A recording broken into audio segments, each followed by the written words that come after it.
With only 3 races left to the 2020 season, and most teams having already announced their future lineup, the second seat at Red Bull is still there for the taking. Today, I'll be discussing who I believe will be the best for the role. Of course, this is only my opinion, and you can let me know if you agree or disagree in the comments below. Without further ado, let's get into it.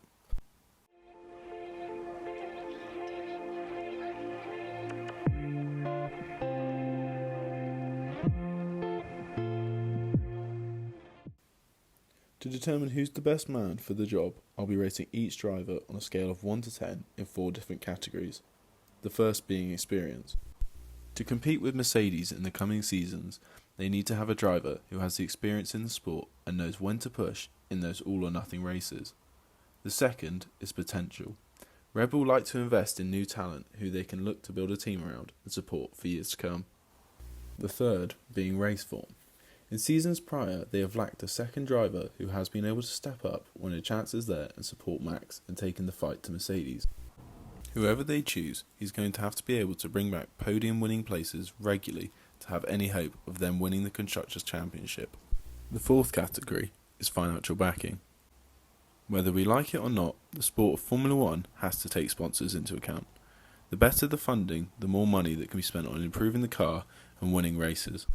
The 3 drivers we'll be looking at for the second seat are Alex Albon, Sergio Perez and Nico Hulkenberg. These are the 3 that I think have the highest likelihood of being in the team for next year. The first we'll look at is Alex Albon. He is the youngest driver out of the 3 and has the least experience in a Formula 1 car. His first race was in 2019 for Toro Rosso. This promotion to the junior team came after a 3rd place finish in the Formula 2 Championship. In the very same year, and on his 13th race in the Formula 1, he was promoted to the Red Bull team after a poor start to the season from Pierre Gasly.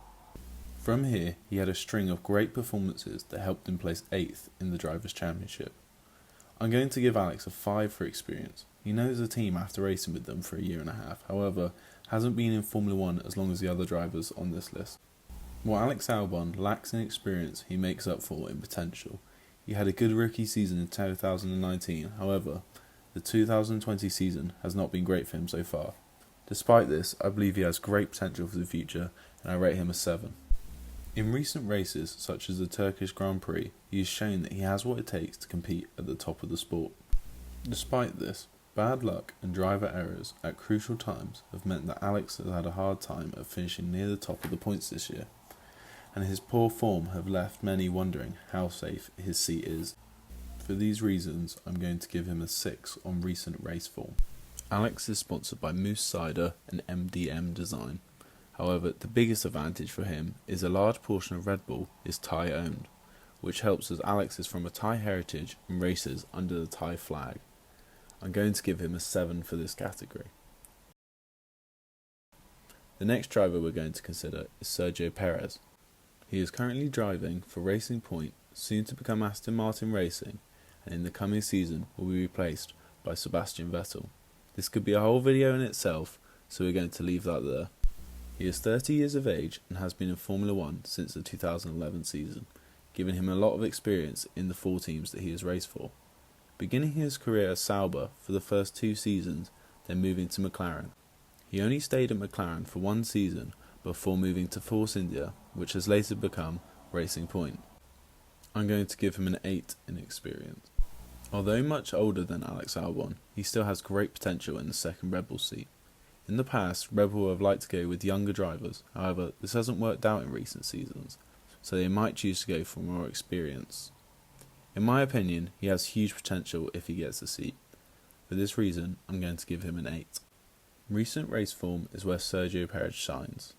This is his best ever season so far, coming in 2nd in the Turkish Grand Prix and is currently 4th for the Drivers' Championship. I'm going to give him a 9 as I believe he's one of the best drivers of this season so far. As for financial backing, he is sponsored by Claro, Telcel, Telemex. These are very large companies that contribute a large amount to any team he is a part of. I'm going to give him a 9 for financial backing. The next driver we need to consider is Nico Hulkenberg. Currently, he hasn't got a Formula 1 seat, but has acted as a backup driver for teams when their main drivers have been unavailable. He's 33 years of age, making him the oldest out of the three, and has been driving in Formula 1 since 2010. An interesting fact about him is that in 2015 he won the 24-hour Le Mans race on his first attempt for the Porsche racing team. In total, he's been in 6 different Formula 1 teams throughout his career, showing that he knows how to adapt to different environments, which is crucial. I'm going to give him a 9 for experience. Throughout his career, I believe that if he had the car for the job, he would have been a real contender for the championship. Behind the wheel of a team like Red Bull, I believe that he has a great chance to score points and podiums. For this reason, I'm giving him an 8. Nico has only taken part in 3 races this season as a backup driver. However, the performances in these races have shown that he still has what it takes to be at the top of the game. Starting from the back of the grid to finish P8 is a drive well worthy of a Red Bull seat. He is the driver to have had the most career starts without a podium in Formula 1. Despite this, I'm going to give him an 8 in recent race form. Nico is supported by Albon stars. In 2019 season, he was also sponsored by Durka. However, this ended at the end of the year. I'm going to give him a 6 for this category. Ultimately, I believe it should be Sergio Perez, as he offers the best mix between experience and potential, along with being one of the best drivers on the grid. However, I don't believe they'll choose him as a driver for next season. He said before that he doesn't want to play second driver behind Max Verstappen, as is currently the dynamic in the Red Bull team at the moment. If Alex has a good end to the season, I believe that Red Bull will stick with him in the coming year, giving him more time to prove that he has what it takes to be at one of the top teams in the sport. Of course, this is only my opinion on the subject, and you can let me know what you think in the comments below. To support the channel, hit the like button and subscribe to see more content like this weekly.